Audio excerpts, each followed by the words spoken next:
When a stranger on the phone keeps saying, "You need to handle this right now," the thing they may be attacking is not your bank account first. It is your thinking time.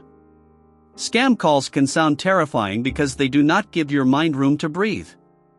They say your account is frozen, your package is blocked, your identity was misused, your family is in trouble, or today is the last chance to fix it. Once panic takes over, you may start following their rhythm instead of your own judgment. The first defense is not being a genius.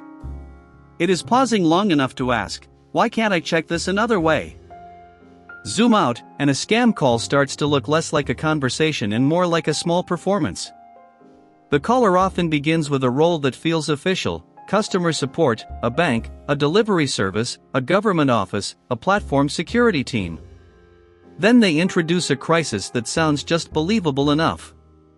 Finally, they push for an immediate action.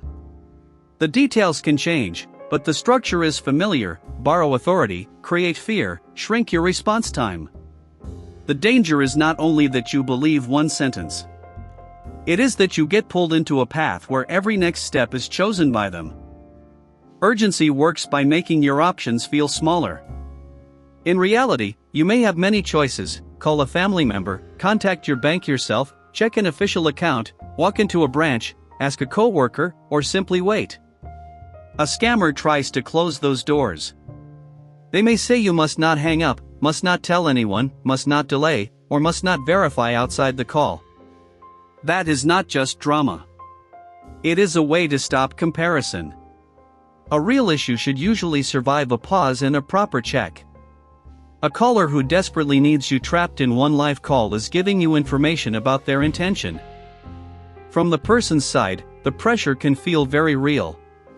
The phone is in your hand. The voice sounds serious. There is a deadline. There may be threats of fees, penalties, lost money, legal trouble, or harm to someone you care about. In that moment, people are not necessarily greedy or careless. They are being pushed into threat mode. Under stress, the brain tends to focus on the most immediate danger, not on slow verification. That is why a simple rule matters: if a call demands money, passwords, verification codes, remote access, or financial steps right now, stop before doing anything else. If you take the scam script apart, you often find the same pieces: a claimed identity, a sudden crisis, a countdown, a reason to stay silent, and a request for money or sensitive information. Each piece can be dressed up to sound normal. Fake support may talk about account protection. Fake officials may talk about confidentiality. Fake investment callers may talk about a limited window. Fake relatives may sound desperate. You do not need to memorize every possible story. Look for the machine underneath: urgency plus fear, secrecy plus payment, pressure plus personal data. When those parts appear together, slow everything down. The most practical defense is to make verification a habit before panic arrives. First, step out of the caller's rhythm. Do not complete important actions inside the same call. Second, use a channel you choose yourself: the number on a card, the app you normally use, a bookmarked website, a trusted contact, or an in-person counter. Do not rely on links, numbers, or instructions supplied by the caller. Third, involve another person when possible. A friend, family member, coworker, or staff member is not trapped in the same emotional pressure. These steps may feel slow, but scams are built to win through speed. Of course, not every urgent message is fake. Real life has fraud alerts, hospital calls, delivery problems, missed payments, and security warnings. The point is not to ignore everything that sounds serious. The point is to avoid completing critical actions through a path created by an unknown caller. You can hang up and call back through a verified route. You can ask someone nearby to check with you. You can look up public information before deciding. A real organization should have a legitimate way to confirm what is happening.